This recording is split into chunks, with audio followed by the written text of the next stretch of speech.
మెదక్ జిల్లా రామాయపేట మండలం వ్యవసాయ అవసరాలకు తగిన యూరియా సరఫరా లేకపోవడంతో రైతులు తీవ్ర ఇబ్బందులకు గురవుతున్నారు.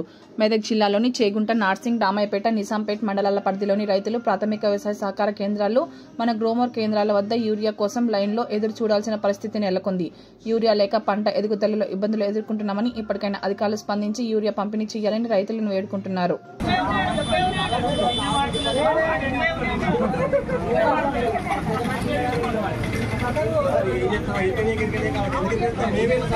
పది ఎకరాలు ఉంది. 10 ఎకరాల భూమి కావాలి.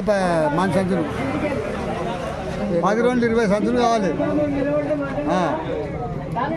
మనిషికి ఒక్కటే ఇస్తుండు.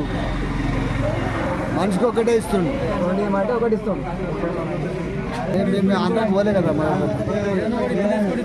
ఏమన్నా కొంటే పోలీసు స్టేషన్ రమ్మన్నారు, పోలీసులు పట్టుకుంటామన్నారు, చెప్పారు. ఏం లేకుండానే ఇవ్వాలని చెప్పారు పోలీసులు. ఏమన్నా ఇస్తే పోలీస్ స్టేషన్ అంటే అట్టుకుపోయి చెల్లి చేస్తున్నాం.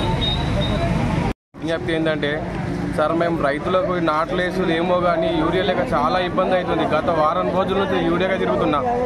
నేను పొలం కలుపు తీసి 15 రోజులు అవుతుంది సార్. 15 రోజుల నుండి వారం 10 రోజుల నుంచి యూరియాగా తిరుగుతున్నా. యూరియా దొరకడం లేదు. ఎకరాకు ఒకటే బ్యాగ్ ఇవ్వడం జరుగుతున్నది. మరి ఎకరకు ఒక బ్యాగ్ మాకు ఏం సరిపోతుంది? మరి యూరియా లేని పంట ఏడ దిగుబడి వస్తుంది? మాకు చాలా తిప్పలు అవుతున్నది.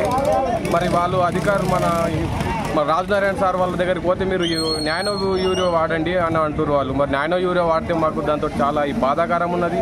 మరి వెనక డబ్బేసుకొని 20 కిలోలు 30 కిలోలు వెయిట్ వేసుకొని బుట్టలు దిగి కొట్టాలంటే చాలా ఇబ్బంది ఉన్నది సార్. దయచేసి గవర్నమెంట్ దీని మీద తొందరగా చర్య తీసుకొని మాకు తగుపది యూరియా పంపించాలని కోరుతున్నాం సార్. ఇది రాష్ట్ర ప్రభుత్వము తప్పుదారా, కేంద్ర ప్రభుత్వం తప్పుదారా, కానీ మాకు మాత్రం యూరియా ధర ఈ రైతాంగానికి చాలా ఇబ్బంది పెడుతున్నారు. మరి దయచేసి యూరియా పంపించాలని గవర్నమెంట్కు కోరుకుంటున్నాం సార్ మేము.